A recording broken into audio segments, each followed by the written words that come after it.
नमस्कार, मैं हूं दीपाली राणा। आप देख रहे हैं कमोडिटी कॉल। कमोडिटी बाजार के एक्शन पर नजर रहेंगे। सोने चांदी पर भी करेंगे बातचीत, जहां पर तेजी देखने को मिली है। एमसीएक्स पर सोने का भाव 91,200 के पार पहुंच गया है। क्या है कारण, इस पर बातचीत करेंगे। ट्रेडिंग स्ट्रैटेजीज को भी समझेंगे। एसएमसी ग्लोबल सिक्योरिटीज के एवीपी वंदना भारती हमारे साथ बनी हुई है। लेकिन सबसे पहले लेकर आते हैं इस समय का मार्केट का प्राइस एक्शन आपके सामने, और उसके बाद स्ट्रैटेजीज पर भी करेंगे फोकस। पहले सोने चांदी के भाव ही आपकी स्क्रीन पर लेकर आते हैं, जहां पर आज एक कारोबार में ही नहीं, हमने प्रीवियस सेशन में भी तेजी बनते हुए देखी, नए रिकॉर्ड हाइज बनते हुए दिखाई दिए। और इस समय 91,000 के आसपास सोना कारोबार कर रहा है एमसीएक्स पर। साथ ही अगर सिल्वर को देखेंगे तो 1 लाख के ऊपर कंसिस्टेंटली यहाँ पर प्राइसेस ट्रेड करते हुए दिखाई दे रहे हैं। बाकी कमोडिटीज देखेंगे तो एक बार नजर डाल लेते हैं क्विकली क्रूड पर, बेस मेटल्स पर, और साथ ही किस तरीके का प्राइस एक्शन यहाँ देखने को मिल रहा है। कच्चा तेल 6,000 के ऊपर होल्ड करते हुए, लेकिन प्राइसेस थोड़े से नरम आज के कारोबार में। वहीं बेस मेटल्स को देखेंगे तो नए रिकॉर्ड हाइज, नए रिकॉर्ड बनाने के बाद थोड़ा सा नरम पड़ा है पूरा है base metal pack, specially copper, जहां पर 900 के नीचे भाव फिलहाल कारोबार करते हुए फ्लैट दिखाई दे रहे हैं आज के सेशन में। जिंक आधा % नीचे है, लेड में 1/4% की गिरावट देखने को मिल रही है। एग्री कमोडिटी पैक में एक्शन जबरदस्त है, और सबसे पहले देखिए अब स्पाइसेस की पॉकेट को। 6% के सर्किट पर टर्मरिक, जीरा 3% ऊपर, कोरिएंडर में 2% की तेजी है। ग्वार पैक में 1% से ज्यादा की मजबूती आज के सेशन में। Castor cotton seed oil cake भी मजबूती के साथ कर रहे हैं ट्रेड। तो इस प्राइस एक्शन के बीच में ट्रेडिंग व्यू क्या रह सकता है आपका, इस पर करते हैं फोकस। वंदना नमस्कार, बताइए पहले तो आपकी ट्रेडिंग कॉल्स। नमस्ते दीपाली। आज तो वोलेटाइल रहेगा ही, क्योंकि 12:30 इनकी स्पीच है। तो मेरे ख्याल से सिल्वर में थोड़ी सी यहाँ पे बढ़त दिख रही है, तो 1 लाख के करीब यहाँ पे सिल्वर में ही खरीदारी की सलाह रहेगी। जो टारगेट होगा 1,09,000 का होगा टारगेट। के अलावा यहाँ पे स्टॉप लॉस जरूर लगाएं 99,650 का। दूसरी कमोडिटी यहाँ पे जिंक है। जिंक में यहाँ पे सेलिंग हो सकता है कि कंटिन्यू रहे, क्योंकि यहाँ पे इम्पैक्ट आएगा टैरिफ का। तो 266.5 के करीब यहाँ पे सेलिंग करना चाहिए। 265 का टारगेट रहेगा। स्टॉप लॉस लगाना होगा 267.25 का। और एक एग्री काउंटर में कमोडिटी है ग्वारसीड। यहाँ पे भी मुझे लग रहा है कि रिवाइवल जो है वो अच्छा खासा देखने को मिल सकता है। 54.45 के करीब यहाँ पे बाइंग रिकमेंडेशन है, एक पोजीशनल कॉल है। 55.50 के लिए यहाँ पे टारगेट रखना चाहिए। स्टॉप लॉस लगाना होगा 5400 का। ओके, तो सिल्वर और ग्वारसीड पर आपको ये राय दी गई है। गोल्ड पर आपकी क्या राय है वंदना, क्या सजेशंस है इन स्तरों पर? तेजी वाले ट्रेडर्स क्या करें, क्योंकि ऑलरेडी इतना रनअप दिखा चुका है। अब एक एंटिसिपेशन ये किया जा रहा है, कुछ अप्रीहेंशंस भी हैं मन में कि शायद भाव यहाँ से और मजबूत ना हो, थोड़ा हल्का ही होना चाहिए पोजीशंस में। आपकी राय क्या है गोल्ड को लेकर? जी दीपाली, मुझे लग रहा है कि यहाँ पे सेफली प्रॉफिट बुक करना चाहिए। एक बात मैं बताना चाहती हूँ कि ऑप्शन चेन में सबसे ज्यादा ओआई खड़ा है $3250 के करीब। तो $32 के करीब, $3200 के करीब ऑलरेडी आ चुका है। तो मेरे ख्याल से सेफली जाना चाहिए।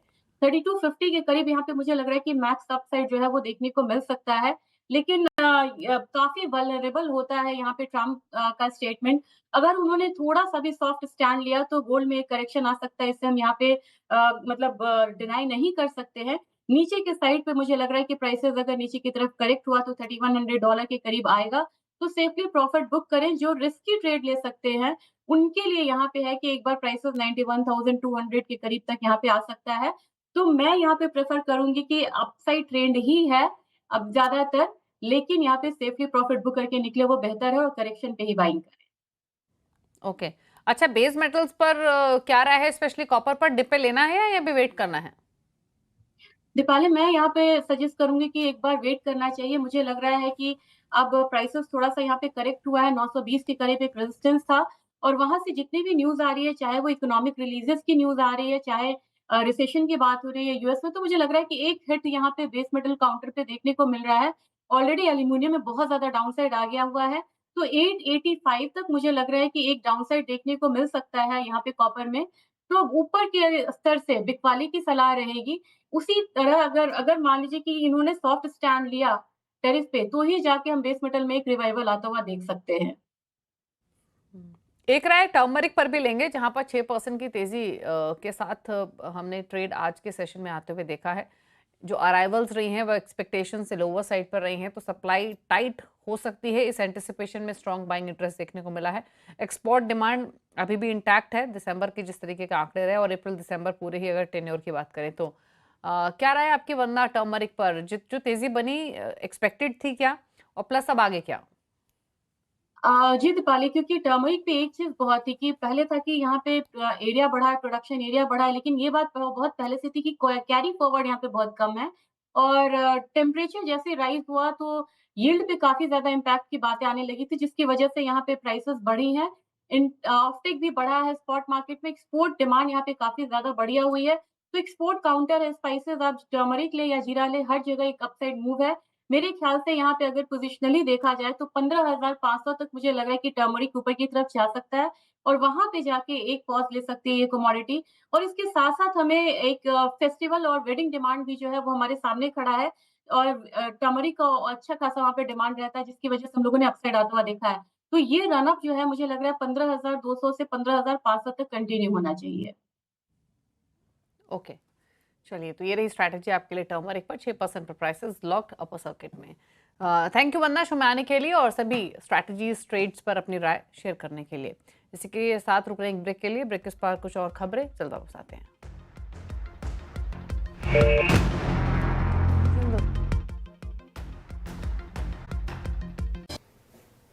स्वागत है आपका। हमारे साथ अब मौजूद हैं वर्ल्ड गोल्ड काउंसिल के CEO India Sachin Jain. Exclusive बातचीत के लिए सीएनबीसी आवाज के साथ। सचिन, आज 2 अप्रैल है। आज बाजार ट्रम्प के रेसिप्रोकल टैरिफ्स का इंतजार कर रहा है और उससे पहले सोने में अच्छी खासी उठापटक जारी है, कुछ मुनाफा वसूली है। इस साल में अब तक 20 बार सोने को रिकॉर्ड हाई हम बनाते हुए देख चुके हैं। यहां से बाजार की नजर कैसी रहेगी, कहां रहेगी और चाल कैसी होगी? मनीष जी, पहले तो आपका बहुत बहुत धन्यवाद दैट आप लोगों ने हमारे को बुलाया और हम आपके द्वारा हम आपके दर्शकों को बता पाएंगे क्या चल रहा है। जैसे आपने मेंशन किया कि इस साल के अंदर 20 हम लोगों ने ऑल टाइम हाइज हम लोग देख चुके हैं ऑलरेडी। 19% जो 1 जनवरी से आज तक रेट का प्रोग्रेस हमने देखा है गोल्ड में। तो गोल्ड क्लियरली एक एसेट क्लास के रूपांतर बहुत अच्छा परफॉर्म कर रही है। इसके जो मेन स्तंभ हैं, जो पिलर हैं, ऑफ कोर्स हमने जियोपॉलिटिक्स का एक रेफरेंस रहता है, एक सेंट्रल बाइंग का रेफरेंस रहता है, एक जैसे आज की डेट में हम देख रहे हैं कि आपके स्टॉक मार्केट में वॉलेटिलिटी है। सो इन सारे जरियों को देख के काफी एक जो long term, mid to long term एक आउटलुक गोल्ड का बहुत स्ट्रांग है। लेकिन अब शॉर्ट टर्म में जैसे आपने मेंशन किया कि आज बड़ी एक एंटिसिपेशन है कि क्या आउटकम रहेगा टैरिफ का, लेकिन एक जो एक स्तंभ है फॉर जो लॉन्ग टर्म, जो पिलर्स हैं वो स्ट्रांग है। स्ट्रॉन्ग तो है सचिन, लेकिन कई लोग अब मानते हैं, specially global banks and brokerages, कि यहाँ से भी हम रिकॉर्ड हाइज बना सकते हैं। हम 3500 बैंक ऑफ अमेरिका से सुन रहे हैं, $45 पर आउंस, $4,500 एन आउंस की एक्सपेक्टेशन गोल्डमैन सैक्स ने जताई है। अगर एक्सट्रीम सिचुएशन यहाँ पर देखें, आप कैसे देखते हैं इन सब नंबर्स को? हमारा सोचना ये है मनीषा, हमने पहले भी इस बारे में बात करी थी कि गोल्ड को एक लॉन्ग टर्म एसेट के हिसाब से आप देखें, बहुत शॉर्ट टर्म से ना इसमें प्ले करें। मतलब it is very risky to do that. और एक लॉन्ग टर्म एक दृष्टिकोण से अगर आप देखें तो gold is a great hedge. Gold एक बहुत अच्छा डाइवर्सिफायर है। और हमने पर्टिकुलरली देखा है कि इस पिछले साल में और अभी भी जो वित्तीय निवेशक हैं उनका एक नजरिया रहता है कि उनके पोर्टफोलियो में कितनी डाइवर्सिफिकेशन है। तो गोल्ड की जो एक पेनिट्रेशन जो हमें बहुत जस्टिफाई करनी पड़ती थी पहले कि 10% से 15% है, तो वो आजकल बहुत एक वैल्यूएबल इनपुट के हिसाब से हर जना इम्प्लीमेंट कर रहा है। तो एक डाइवर्सिफायर के हिसाब से इसको आप देखें और एक लॉन्ग टर्म जरिए के हिसाब से देखें। साथ ही साथ इतने हाई प्राइसेस पर अगर हम यहाँ से भी हायर नंबर्स देख रहे हैं सचिन, तो नए निवेशक आप कहाँ से आता हुआ देखते हैं? क्या ये स्मार्ट मनी है, नई जनरेशन है, मौजूदा निवेशक और पैसा यहाँ पर डालने वाले हैं? क्योंकि अब सोना भारतीय बाजारों में 1 लाख के ऊपर चला गया है, तो ये बायर्स अब कहाँ से होंगे, कौन होंगे? तो हमने जैसे मनीषा काफी हम लोग स्टडी करते हैं कंज्यूमर कौन ज्यादा इंक्लाइंड है। तो पर्टिकुलरली यंगर कंज्यूमर जो एक फाइनेंशियली सेवी यंग इंडिया है, जिसके बेस पे हम आगे विकसित भारत 2047 की तैयारी में है। एक ये इन्वेस्टर काफी जैसे अवेयर है, काफी इसको मालूम है और एक इनकी दृष्टिकोणता भी के हिसाब से गोल्ड में हमने काफी अप्रिसिएशन देखी। और ईटीएफ जो एक हमारा एक प्रोडक्ट है, जो एक रेगुलेटेड प्रोडक्ट है, और हर एक यूनिट ईटीएफ का जो आपको 0.01 ग्राम पे भी आप गोल्ड में एंट्री कर सकते हैं। जब भी आप खरीदते हैं, चाहे 80 रुपए का, 90 रुपए का खरीदें, चाहे 90,000 का खरीदें, चाहे 90 लाख का खरीदें, इट्स ऑलवेज एक फिजिकल गोल्ड को बैक करके ये दिया जाता है। और इसमें हमने काफी जो बढ़ोतरी देखी इस साल की। और इसके साथ साथ अगर आप देखें कि जैसे कंज्यूमर जो दुकानों पे आ रहे हैं अभी थोड़ा रुक के चल रहे हैं, लेकिन हमारा सोचना है कि एक ऐसे हम लोग पायलट्स कर रहे हैं कि जो एक फाइनेंशियल मार्केट है और एक ज्वेलरी मार्केट है, कुछ एक तरह से पास पास आए। हम लोग ईटीएफ की एक फंजिबिलिटी से एक पायलट शुरू कर रहे हैं, जिसमें कंज्यूमर जिसके पास एक ईटीएफ रहेगा वो एक फिजिकल दुकान में जाके ज्वेलरी खरीद सकता है। तो इसके हिसाब से हमें लगता है कि यंगर इंडिया काफी गोल्ड की तरफ इंक्लाइंड है और हो रहा है। और हमारे को एज ए इंडस्ट्री काफी काम करना पड़ेगा, कुछ नए प्रोडक्ट्स उनके सामने रखने पड़ेंगे, इसको एक तरह से थोड़ा सा कूल करना पड़ेगा, यंग बनाना पड़ेगा गोल्ड को। और ये आप कई सारे स्टेप्स आते हुए कुछ महीनों में देखेंगे। ऑल राइट, इसका इंतजार रहेगा। काफ़ी इंटरेस्टिंगली जैसे आपने कहा कि जिनके पास ETF है वो इसको फिजिकल में कन्वर्ट कर सकते हैं, ज्वेलर्स के पास जाकर इसका पायलट शुरू होने वाला है। साथ ही साथ टैरिफ के कारण जिस तरह की चिंताएं बढ़ती हुई नजर आई हैं, माना जा रहा है अमेरिका रिसेशन की तरफ जा रहा है। जिस तरह से हमने गोल्डमैन सैक्स की रिपोर्ट देखी कि 35% प्रोबेबिलिटी है कि US रिसेशन में जा सकता है। वहीं इन्फ्लेशन बढ़ते हुए नजर आई है, स्टैगफ्लेशन की चिंताएं यहाँ पर हैं। क्या ये सब चीज़ें गोल्ड को सपोर्ट करेंगी आगे जाते हुए? यूएस में मनीषा जैसे आपने मेंशन किया स्टैगफ्लेशन, इसकी काफी एक एक आशंका है कि ये आती नजर आ रही है। गोल्डमैन सैक्स ने अभी पीछे रिपोर्ट एक जारी करी है जिसमें कभी 35% की प्रोबेबिलिटी है कि यूएस मार्केट एक रिसेशन में जा रहा है। तो सर्टनली ये तो इम्पोर्टेंट है। और फेड ने भी करीब 2 रेट कट का अनाउंसमेंट इस साल में करा है। तो इन सब चीजों को मद्देनजर रखते हुए सर्टनली गोल्ड के लिए पॉजिटिव हैं। लेकिन मैं दोबारा रिपीट करूंगा कि थोड़ा long term point of view से देखें जब भी गोल्ड में इन्वेस्ट करें, ना कि बहुत एक शॉर्ट टर्म व्यू से। ऑलराइट, जहां तक लॉन्ग टर्म की बात है, हमने सोने में पिछले हफ्ते चाइनीज इंश्योरेंस कंपनीज की तरफ से अच्छी खासी खरीदारी देखी है। 10 में से 4 इंश्योरेंस कंपनीज ने सोने में खरीदारी शुरू भी कर दी है। बाजार का इसका लॉन्ग टर्म इम्पैक्ट आप क्या आता हुआ देखते हैं? ये एक बहुत अच्छा एक आई वुड से एक नया मार्केट एक तरह से आप बोले कि जो गोल्ड की कंजम्पशन के लिए बढ़ रहा है। वर्ल्ड गोल्ड काउंसिल की चाइना की जो टीम है वो काफी समय से इस पे काम कर रही है, करीब बहुत से 10 साल से इस पे एक डिस्कशन और एक निरंतर एक कम्युनिकेशन चल रहा था सरकार के साथ और इंश्योरेंस कंपनी के साथ। और हमने देखा कि इनका आउटकम निकला इन लोगों के पास। अगर आप इनका AUM देखें, उसमें अगर आप इवन इमेजिन करें कि 1% कि अगर वो एलोकेशन गोल्ड पे करते हैं तो वो बहुत करीब 20 से 25% की जो आज की कंजम्पशन है गोल्ड की पूरे साल में, वो उस पर एडिशनल होगी। और सिमिलर ऐसी कॉन्वर्सेशंस हम और अलग मार्केट्स में भी कर रहे हैं। भारत में भी हमारी कॉन्वर्सेशन सरकार के साथ और रेगुलेटर के साथ चालू है। और एक अच्छी डाइवर्सिफिकेशन अगर आप देखें इन्वेस्टमेंट के पॉइंट ऑफ व्यू से, एक अच्छा डाइवर्सिफिकेशन अगर गोल्ड के साथ मिल रहा है और एक सेफ हेवन मिल रहा है, तो इंश्योरेंस कंपनी हुई, आपकी बाकी जैसे पेंशन फंड्स हुए, ये भी इसको कंसिडर करना चाहिए। और चाइना मार्केट ने बढ़ोतरी ली है और पहला स्टेप लिया है और एक पूरे वर्ल्ड के लिए बहुत अच्छा एक एग्जाम्पल रहेगा। तो लेट्स सी। और हमारा सोचना है कि काफी this will open up a bigger opportunity for gold.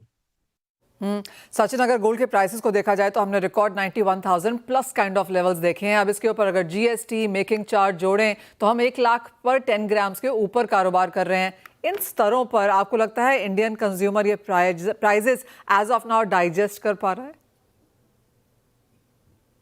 नहीं, आपका बिल्कुल कहना सही है मनीषा, क्योंकि एक हमारा जैसे कंज्यूमर होता है वो तो अपने बजट को लेकर आगे चलते हैं। अगर आपका जैसे वेडिंग बाइंग एक काफ़ी इंपॉर्टेंट एक सेगमेंट रहता है हमारी कंजम्पशन में गोल्ड की ज्वेलरी में, तो अगर किसी परिवार ने एक सर्टन इन्वेस्टमेंट लेके एक बजट बनाया है, तो वो अगर दुकान में जाए तो वो उनका बजट उस हिसाब से नहीं बढ़ रहा। तो एक certainly it's a shock, but it's a good shock. I mean हम लोग कंज्यूमर सेंटिमेंट स्टडी करते हैं और कंज्यूमर को जितनी भी वो उससे ऐसा नहीं है कि अगर क्योंकि रेट बढ़ रहे हैं तो वो हमारी एक गोल्ड की कंजम्पशन से दूर जा रहा है, वो और कॉन्फिडेंटली खरीद रहा है, लेकिन अपने बजट में खरीद। लेकिन अगर मिड टू लॉन्ग टर्म आप देखेंगे तो इसका एक पॉजिटिव इंपैक्ट रहेगा। जो कंज्यूमर दुकान में जा रहे हैं उनको कि whether they should by gold और एनी अदर प्रेशियस एलिमेंट, उनका जरूरी गोल्ड पे कॉन्फिडेंस बढ़ेगा। ऑलराइट सचिन, एक फाइनल सवाल। 2024 काफ़ी वॉलेटाइल था और 2025 की तो शुरुआत बिल्कुल अलग ही लेवल पे हुई है। जिस तरह की वॉलेटिलिटी और गेन्स हमने यहाँ पर बनते हुए देखे हैं, ऐसे में निवेशक कहाँ निवेश करें, कैसे करें, कब करें? कोई राय है वर्ल्ड गोल्ड काउंसिल की तरफ से? पहली चीज के एक तो मनीषा जैसे गोल्ड आपने बोला काफी अच्छा एक परफॉर्मेंस रहा है, तो आप गोल्ड के अलग अलग यूसेजेस हैं। आप ज्वेलरी में ये एडॉर्नमेंट है, ये एक आपकी फैमिली की हेरिटेज रहती है, एक हेirloom रहती है। तो हमने देखा है कंज्यूमर्स को वापस आ रहे हैं काफी स्ट्रॉन्ग तरह से। जो मैन्युफैक्चरर्स हैं और रिटेलर्स हैं उन्होंने बहुत मेहनत करके बड़े क्रिएटिव प्रोडक्ट्स निकाले हैं। हमारा सोचना ये है कि जैसे एक बुलियन बाइंग होती थी जिसमें ये जो सोने के सिक्के की एक वृत्ति थी एक परिवार में कि दिवाली पे मिलना है। मैं बिलीव कर रहा हूँ कि काफी आप देखेंगे नए तौर से कंटेम्परराइजेशन, एक जिसे कहते हैं मॉडर्न तरह से एक गोल्ड कॉइन्स मार्केट में आने वाले हैं, वो भी एक नया जरिया रहेगा। लेकिन आपके कंज्यूमर को, आपके दर्शकों को मैं ये बोलूंगा कि गोल्ड को अपने पोर्टफोलियो में, अपने उसमें जरूर रखें। It's a very important area. आपको ज्वेलरी खरीदने हैं आप जरूर लें, आपको ETF लेने हैं उसमें लें, लेकिन गोल्ड में इन्वेस्टेड रहें। राइट, तो वो राय यहाँ पर आती हुई स्पेशली एट अ टाइम जब गोल्ड के प्राइसेस ने यहाँ पर आउट परफॉर्म किया है दूसरे कई एसेट क्लासेस को। एक्सपेक्टेशन यही है कि जिस तरह की सेफ हेवन बाइंग या अनसर्टिनिटी मार्केट्स में है उसका फायदा गोल्ड आगे जाकर भी यहाँ पर उठा सकता है। बहुत शुक्रिया सचिन, हमारे साथ आज CNBC आवाज पर बात करने के लिए।